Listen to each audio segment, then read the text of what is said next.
ஆண்டவராகிய இயேசு கிறிஸ்துவின் இரத்தத்தினால் மீட்கப்பட்ட தேவஜனமே, இதோ இந்த வருடத்தின் கடைசி நாளிலேயும் தேவனுடைய வார்த்தையோடு கூட உங்களை சந்திப்பதிலே மிகுந்த சந்தோஷம்.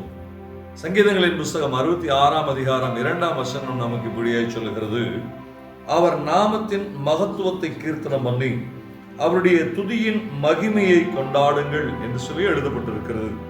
அவருடைய நாமத்தின் மகத்துவத்தை கீர்த்தனம் பண்ணி அவருடைய துதியின் மகிமையை கொண்டாடுங்கள் என்று சொல்லி, அவருடைய நாமத்தின் மகத்துவம்.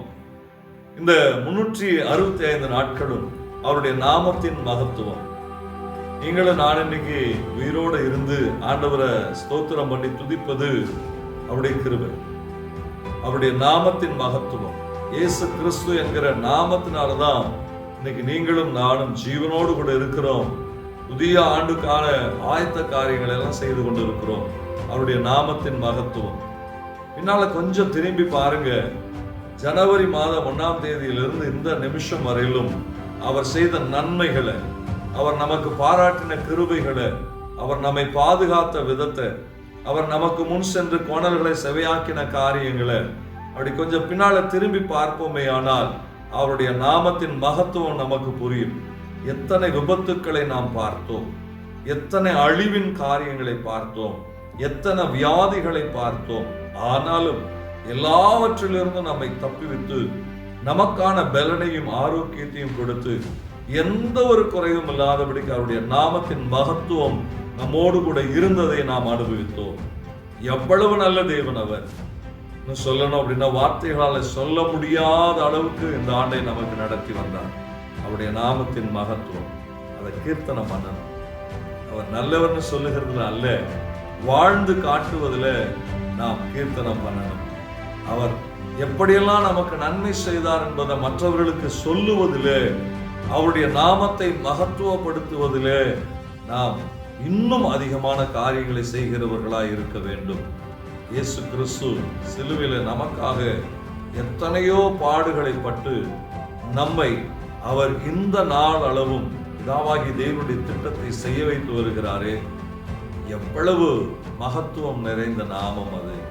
இன்னைக்கு நன்றியோடு கூட நம்ம ஆண்டுடைய பாதத்தில் விழுந்துருவோம். ஆண்டவரே, இந்த பாதத்துல விழுந்து பாதத்தை முத்தம் செஞ்சு நான் நன்றி சொல்றேன். ஆண்டவரே, புதிய ஆண்டுக்குள்ள நாங்க போக போறோம்.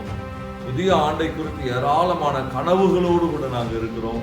ஆண்டவரே, இன்னைக்கு நாங்கள் நன்றி சொல்லுகிறது அல்ல, உடைய நாமத்தின் மகத்துவத்தை நாங்கள் புதிய ஆண்டுலேயும் நாங்கள் பார்க்கணும் அப்பான்னு சொல்லி ஜெபிப்போம். நிச்சயமாகவே கர்த்தருடைய நாமத்தின் மகத்துவம் நம்ம மேல பயங்கரமாக இருக்கும். ஜெபிக்கலாமா? சர்வ வல்லவரே, நீர் பெரியவர். ஆண்டவருடைய நாமம் மகிமை நிறைந்த நாமம், பாதாளத்தை நடுங்க செய்கிற நாமம்.